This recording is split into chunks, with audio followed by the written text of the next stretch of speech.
Қыздар, баршаңызға сәлем. Мен сіздерге уәде еткендей, бүгін YouTube жүргізудің екінші бөлімін шығарып отырмын. Ол жерде біз каналды қалай ашу керек туралы және қалай әсемдеу керек туралы қарастыратын боламыз. Егер сіздерге бұл тема қызықтырса, онда ары қарай көріңіздер. Ал қыздар, ілесіп отырыңыздар. YouTube-ға кіреміз, төбесіндегі дөңгелекті басамыз, үстінен басамыз, соның осындай болып шығады. Соның аккаунттың жанындағы қосу деген белгіні басамыз.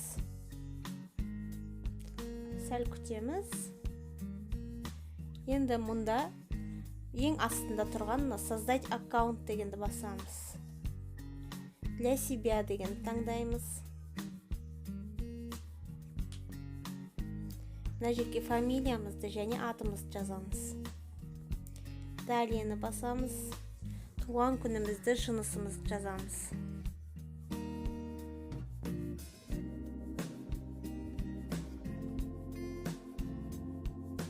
Ары қарай далее дегенді басып, мынандай жерге өтеміз, осы жерден таңдаймыз. Олар выборға береді аккаунттың атын, болмаса өзіміз таңдаймыз, өзіміз жазып көреміз.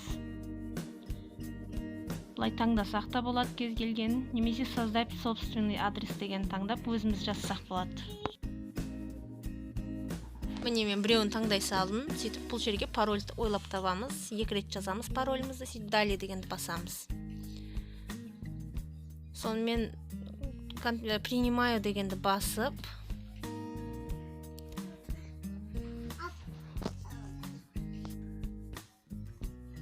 осылай шығады. Сол жаңа шығарған почтамызды ашамыз. Міне осылай кіру керек. Мой канал дегенді басып, создать канал дейміз. Болды, канал қосылды бізде.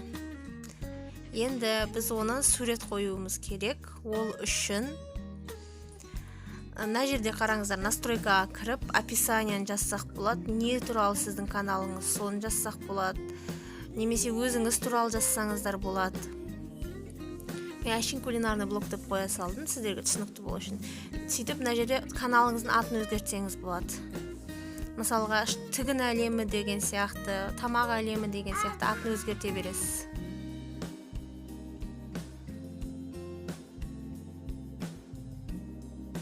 Төбесінде тұрған М деген әріптің үстін басып, управление аккаунтами дегенді басамыз. Сол жерде М деген әріптің үстін бассақ, суретін ауыстырсақ болады. Өзіңіз дайындап қойған, алдын ала дайындаған галереядағы суретті қойсаңыз болады.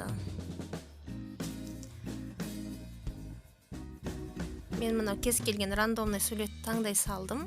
Сіздер өздеріңіз алдын ала дайындап алыңыздар. Міне өйстіп сақтаймыз. Ол сразу шықпайды, біраз уақыт өткеннен кейін, 5-10 минут өткеннен кейін пайда болады. Сразу шықпайды. Міне осылай суретін ауыстыра береміз. Енді тек қана браузерге кіріп, шапкадағы суретті ауыстыру ғана қалды. Қыздар, бүгін енді біз YouTube жүргізуге бір қадам жақындадық. Енді келесі жолы біз YouTube-ға видеоны жүктеу және оның тақырыбын таңдау, хэштегтерді қою арқылы рекомендацияға қалай шығуға болатын туралы қарастырамыз. Сіздермен болған Маржан, келесі кездескенше.